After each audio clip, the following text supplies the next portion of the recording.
ഒരാൾക്ക് 34 വയസ്സുള്ളപ്പോൾ മൂത്ത മകൻ ജനിച്ചു. മൂത്ത മകന് 8 വയസ്സുള്ളപ്പോൾ ഇളയ മകൻ ജനിച്ചു. ഇളയ മകൻ ഇപ്പോൾ 13 വയസ്സുണ്ട്. എങ്കിൽ 10 വർഷം കഴിയുമ്പോൾ ഉള്ള അച്ഛന്റെ പ്രായം എത്രയാണ്? ഓക്കെ, അപ്പം ഫാദറിന് 34 വയസ്സുള്ളപ്പോഴാണ് മൂത്ത മകൻ ജനിച്ചത്. ക്ലിയർ ആണല്ലോ. മൂത്ത മകന് 8 വയസ്സുള്ളപ്പോൾ എന്ന് പറഞ്ഞാൽ ഒരു 8 വർഷം കൂടെ കഴിഞ്ഞു എന്നല്ലേ അർത്ഥം. 34 വയസ്സുള്ളപ്പോൾ മൂത്ത മകൻ ജനിച്ചു.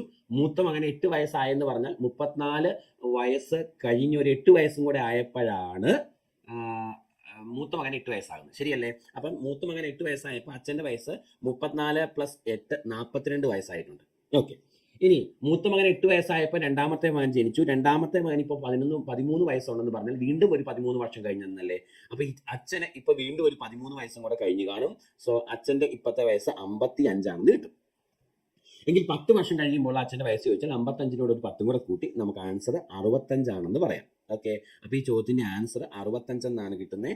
ഓപ്ഷൻ സി ആണ് കറക്റ്റ്. ചെയ്തത് വ്യക്തമാണോ? ഒന്നുകൂടെ പറയട്ടെ. യെസ് മക്കളെ, അതായത് അച്ഛന് 34 വയസ്സുള്ളപ്പോഴാണ് മൂത്ത മകൻ ജനിക്കുന്നത്. അപ്പൊ അച്ഛന്റെ മൂത്ത മകൻ ജനിക്കുമ്പോൾ ഉള്ള വയസ്സ് 34. ഇനി മൂത്ത മകന് 8 വയസ്സായപ്പോൾ രണ്ടാമത്തെ മകൻ ജനിച്ചു. മൂത്ത മകൻ 8 വയസ്സായപ്പോൾ അച്ഛന് 34 വയസ്സിൻ്റെ കൂടെ ഒരു 8 വയസ്സും കൂടെ ആയി കാണും, 42 വയസ്സായി. അതായത് അച്ഛന് 42 വയസ്സായപ്പോഴാണ് രണ്ടാമത്തെ മകൻ ജനിച്ചത്. രണ്ടാമത്തെ മകൻ ഇപ്പോൾ 13 വയസ്സുണ്ട്. രണ്ടാമത്തെ മകന് 13 വയസ്സാകണമെങ്കിൽ അച്ഛന് 42 വയസ്സിൻ്റെ കൂടെ ഒരു 13 വയസ്സും കൂടെ കഴിഞ്ഞു കാണും. അച്ഛന് 55 വയസ്സാകുമ്പോഴാണ് രണ്ടാമത്തെ മകന് 13 വയസ്സാകുന്നത്. ഇനി അപ്പൊ അച്ഛൻ്റെ ഇപ്പോഴത്തെ വയസ്സ് 55ആണ്. ചോദ്യം 10 വർഷം കഴിയുമ്പോൾ അച്ഛൻ്റെ വയസ്സ്. അപ്പം 55-ൻ്റെ കൂടി 10 കൂടെ കൂട്ടി പറയണം. 65 അച്ഛൻ്റെ വയസ്സായിട്ട്.